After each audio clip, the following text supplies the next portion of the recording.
Hey all, this is Corryn La Rue from the American Ag Network, and I'm here with Blake Foxley of Platte, South Dakota. This year you're growing Pioneer Enlist corn. Can you tell me about how this year's going for you? Yeah, so we decided to put in some Enlist corn, the Powercore Enlist, due to the fact that we were going some corn on corn, and it gave us a tool in our toolbox and a chemical toolbox to be able to plant corn behind corn and then take care of some of our volunteer. So far this growing season, everything looks really good. We've been blessed with some adequate moisture, but as far as controlling our corn, our volunteer corn in that field has been really good. So Blake, can you tell me about how planting Enlist corn has helped you in terms of in any of your challenges with weeds, pests, stuff like that? Yeah, so the Enlist variety and the Enlist chemicals have been really good in the bean side of things. So bringing those over to some of the corn side of things, I think, was one of the greatest advantages that we saw with going to the Enlist corn. So like I said, it helps to be able to control some of the volunteer corn in a corn on corn rotation. Trying to keep more grasses in our rotation is kind of one of the challenges that we have in a corn soybean environment, the way that the U.S. is kind of set up on the ag side of things. But out where we're at here in central South Dakota, sometimes that's a little more challenging to have the broadleaf in there. So putting more grasses in via corn is an advantage there. So being able to kind of double up on the rotation or stack the rotation has been an advantage for both weed control as well as crop rotation. And what's one thing you would tell other producers in terms of, growing Pioneer Enlist corn and, how that's been for you? Yeah, I guess if I had to sum it up for one thing, I guess Pioneer's been great to work with through the years. We've been Pioneer for well over 20 years at this point in our operation.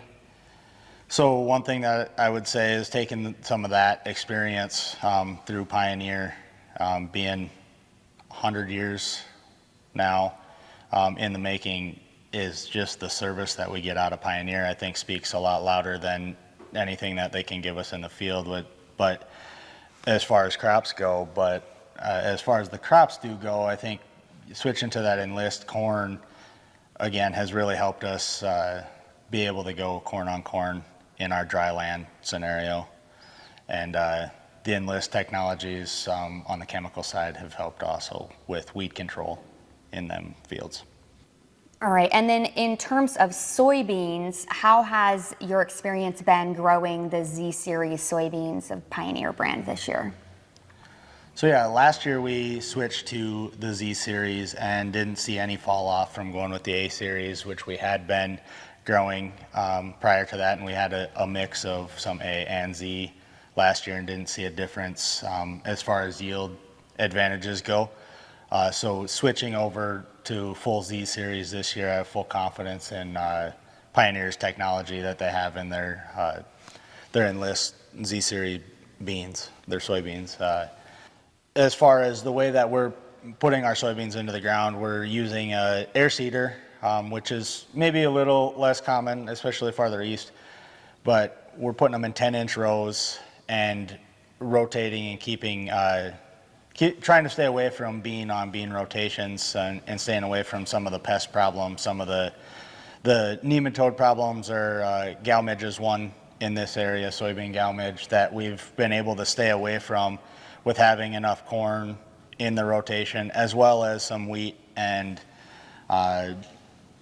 milo, sunflowers, oats. We try to keep other crops in the rotation to start to stay away from some of the disease pressure, I think, is helpful. But as far as going beans on beans, we've seen excellent standability in the past, but trying to stay away from some of that to help with pest pressures is really where we're finding an advantage, especially against some of the soil-borne pest pressures. And Blake, you were recently named the 2024 to 25 ASA Corteva Young Leader. What do you feel about this recognition, and what excites you about the responsibilities coming up? Yeah, so being chosen as South Dakota's Young Leader through the program with ASA and Corteva, it actually started as DuPont, so it's been around, that program has been around for a long time. And I really find that as an honor to be able to be chosen as one of the, I think there was 20 some people in the nation chosen from around the nation to partake in that program. And I think it was an excellent program, spoke to a lot of leadership outside of just the soybean industry, and even outside of the ag industry. It's just leadership in general has given me a lot of exposure to seeing how leadership and politics and the ag industry all start to kind of work together. So with being South Dakota's Young Leader, I was given the opportunity to sit on the board of directors for the South Dakota Soybean Association under 3 consecutive one-year terms. So that gives me a lot of exposure throughout the state on the soybean level in the ag industry.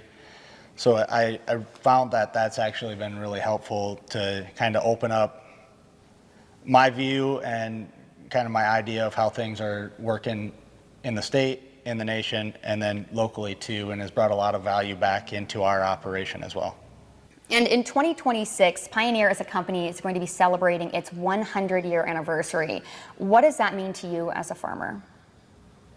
100 years is a long time, so I think the biggest thing that means to me and our operation is just the service that and the structure that they've set up within their company, within Pioneer, to be able to last that long speaks volumes to them being around in the next 20, 30, the next 100 years, to be able to rely on them as a company, and the service that we've gotten out of them in the past for our operation has been great, and that's why we're planting Pioneer.